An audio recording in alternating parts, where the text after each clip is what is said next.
کھولنا ہو تو بازار نہیں مسجدیں کھول دو صاحب، کھولنا ہو تو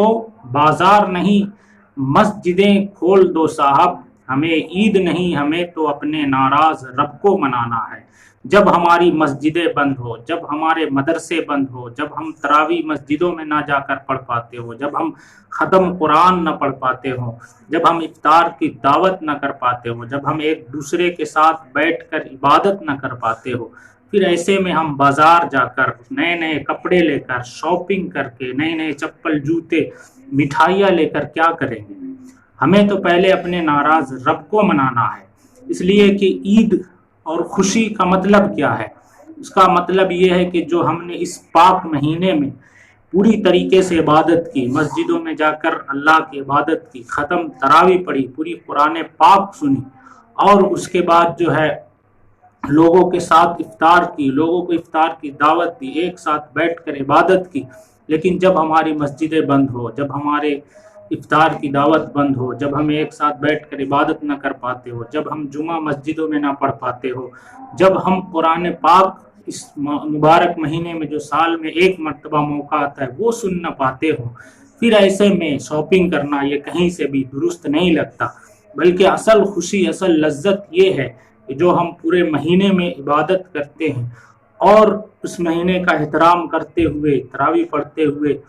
جو ہے مسجدوں میں عبادت کرتے ہوئے پھر جو ایک فیلنگ آتی ہے، ایک لذت آتی ہے، وہ اصل خوشی ہے۔ اور اس خوشی کا اظہار جو ہے وہ نئے نئے کپڑے ہیں، اچھی اچھی چیزیں ہیں، نئی نئی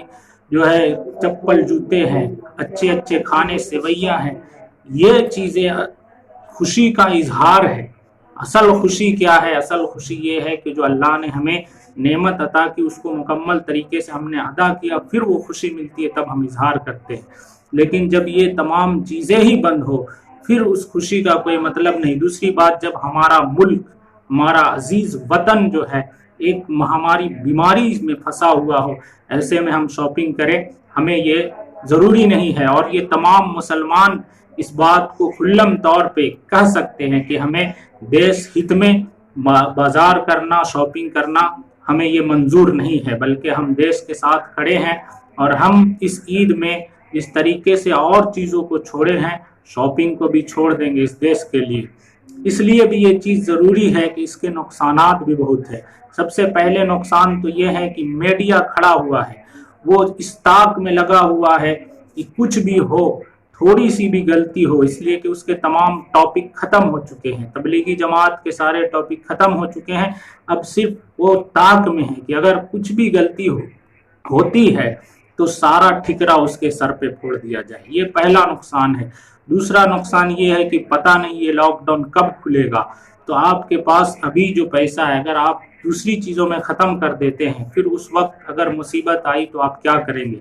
تیسری چیز یہ ہے کہ ہو سکتا آپ کے پاس زیادہ پیسہ ہو، لیکن کچھ غریب لوگ جو ابھی تو کھا لے رہے ہیں، لیکن اس وقت جب وہ پریشان ہوں گے تو ایسے وقت میں آپ کا یہ پیسہ جس سے آپ عید کی چیزیں خرید رہے ہیں، اس سے بہتر یہ ہوگا کہ اس وقت آپ ان لوگوں کی مدد کریں، یا ابھی بھی کوئی پریشان ہے اس کی مدد کرے۔ تو یہ چیزیں نقصان دہ ہو سکتی ہے کہ آپ کے اوپر میڈیا ٹوٹ پڑ سکتا ہے۔ دوسری چیز ہے کہ آپ کو آنے والے زمانے میں پیسے کی سخت ضرورت پڑ سکتی ہے۔ تیسری چیز یہ ہے کہ غریب لوگ مر سکتے ہیں، تو ایسے میں آپ کو مدد کرنے کی ضرورت پڑ سکتی ہے۔ ان تمام چیزوں کو نظر میں رکھتے ہوئے ہم تمام مسلمانوں کو یہ فیصلہ لینا چاہیے کہ اس بار جو ہے ہم اصل والی عید منائیں گے۔ ہر بار بھی مناتے تھے، اس بار یہ ہے، عید کا مطلب یہ ہے کہ ہمارے دل سے بغض نکل جائے، حسد نکل جائے، کینہ نکل جائے۔ صرف نئے کپڑے پہننے کا نام عید نہیں ہے، بلکہ دل سے دل کو ملنے کا نام عید ہے۔ اس بار ہم دل سے دل ملائیں گے اور دیش ہت میں شاپنگ کو نظر انداز کریں گے اور اپنے ملک کی کامیابی کے لیے، یعنی اس وبا سے نجات پانے کے لیے دعا کریں گے۔